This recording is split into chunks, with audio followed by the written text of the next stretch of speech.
Hello, good morning. Happy Wednesday. It's a glorious Wednesday.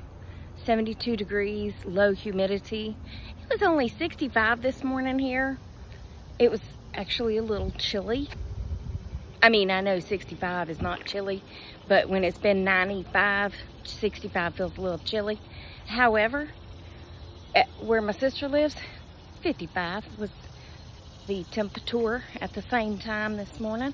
That's why someday I'm gonna move to Blue Ridge, or the general area of Blue Ridge. Okay, so let's see. Yesterday, all my troubles seem so far away.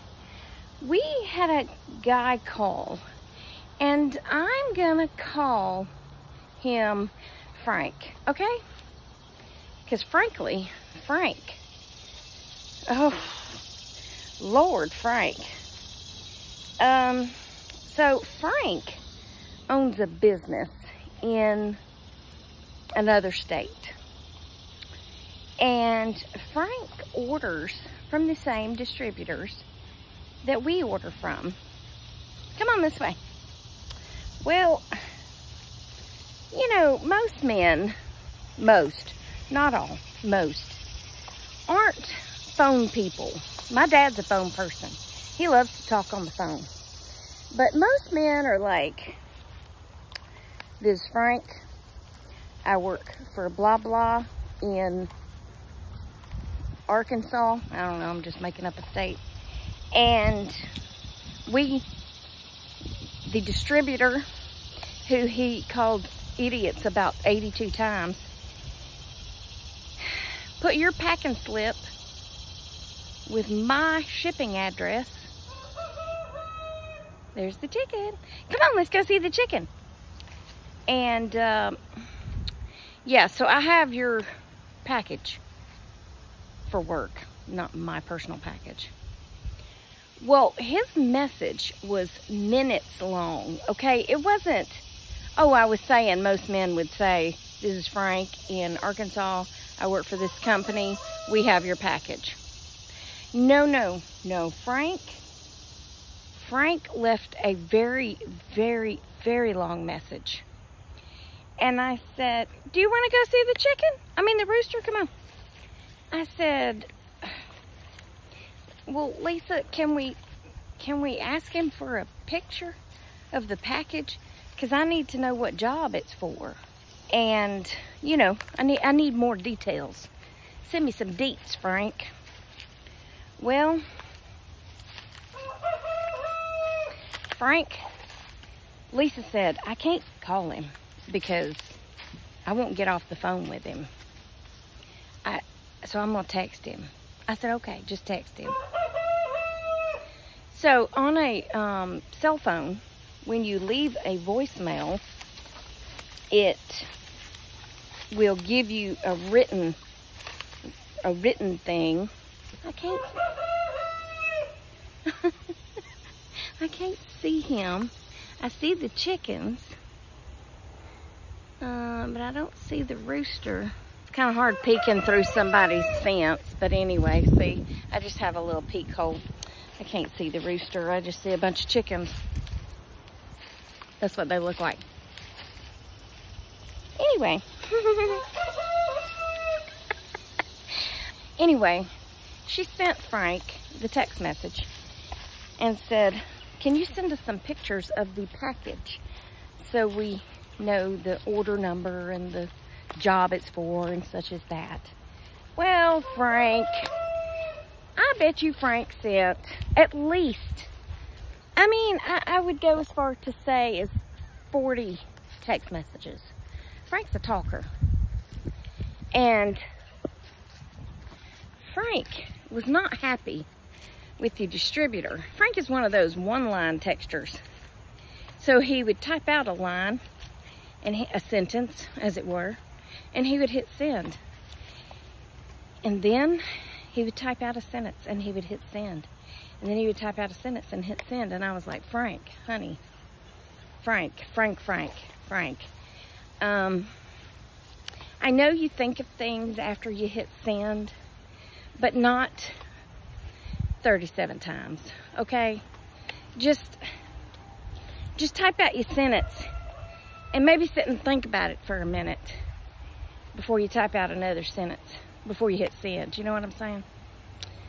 Oh, Frank was having a bad day, but I got it all straightened out with the distributor. He was like, well, the problem is I have to deal with the Northeast and you deal with the Southeast. And so I'm going to contact the Northeast, but I'm also going to contact the Southeast. So then he's telling me what to do. I'm like, Frank, quite frankly, Frank, I've been doing this job for going on 6 years. I know what to do. I just needed the pictures. Okay, Frank? Quite frankly, Frank, you're getting on my nerves. Yeah. Okay, so then my dog decided to do her business, so I'll be back, okay? Okay, so then we move on to lunchtime. And we had Bad Daddy's. You have to say it like that. I mean, how do you not say it like that? Bad Daddy's Burger Bar. And we order online, and you pay online, and then you just go pick it up. Well, I go to pick it up, because we take turns. And I park in my little parking space, and I go to the side door, which is for pickups, and the door's locked. Okay, they just haven't unlocked the door yet, right? So I go walking around to the front of the restaurant, and there's a woman standing on the curb like this, with like a napkin. And I was like, ooh, I've seen that look before. Am I sure I want this lunch? Well, a car comes and picks her up and they take off. And I was like, this is a little worrisome. Just a tad bit worrisome. So I go to the front door and it's locked. And I'm like, checking the time. Please stand by. I'm like checking the time. Because I'm like, it's 11:30. It said it would be ready at 11:30. And yeah, the door says they open at 11. So, two thoughts. Are they being robbed and they've got the doors locked? Because my mind always goes to something drastic. Or have we got some sort of food poisoning going on that lady left, right? Left, right? No, left. Anyway, so I pick up my little cell phone and I call them. And I said, hey, look, I placed an order to pick up at 11:30, but your door's locked. And she said, what? She said, is this Tracy? Well, yes, it is. I guess I'm the only one with a pickup order. She said, meet me at the side door and I'll open it. And I said, okay. She said, she opened the door. She said, thank you for calling me. I didn't know the door was still locked. But I just finished bagging your lunch, so it's good and fresh. And I said, thank you so much. I said, but did you know your front door's also locked? She said, it is? I said, yeah. I said, and there was people on the corner, but they left. But one of them looked like she didn't feel good anyway. And she said, oh, well, nobody's been in. I guess this is why nobody's been in to have lunch yet. Which made me feel better about the other situation. Because I don't want no food poisoning, you know. I've had that before from a fast food hamburger place. Yeah. And once you go through that, I haven't eaten it since because she liked to kill me. She being the fast food place. You can figure out which one it is by me calling her a she. They serve hamburgers and frosty drinks and stuff like that. But it's kind of like when I used to drink. If you drank something to the point that it made you get sick, you don't want to drink it no more. And that happened one night with limoncello.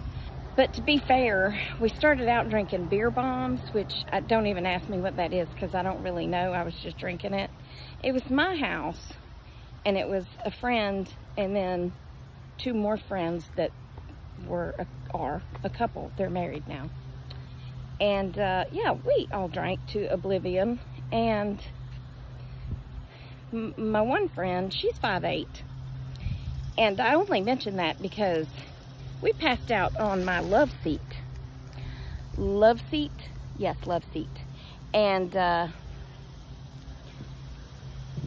she had her head on one end and I had my head on the other end.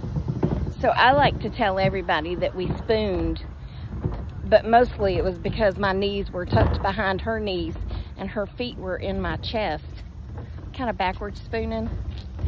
And I'm pretty sure Charlie was on the couch with us. But the funniest part to the story is, I could be wrong, but I'm fairly certain that the couple, I mean, that could have been the night that their baby was conceived. I don't know that to be true. All I know is they were there, and 9 months later, they had a baby.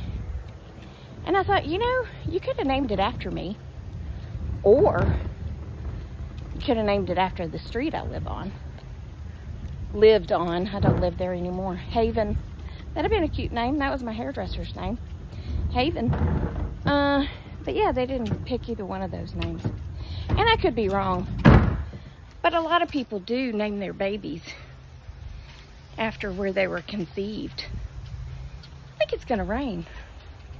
Anyway, I've talked long enough, so y'all have a good day. Oh, I have a butterfly bush growing out of my house. I'm just gonna leave it for a while. See what happens. There is blue something all over my house. Where do you think that came from? Remember, I love you. Jesus loves you. Hope he's coming back soon because people be crazy. And I will talk to you on the next Tracy Tries. Toodles, my noodles. Stay silly, my friends. Smile. Piss people off. Make people happy. Or just make them wonder what you've been up to. I'm going to go get this blue whatever off my house, okay? Okay.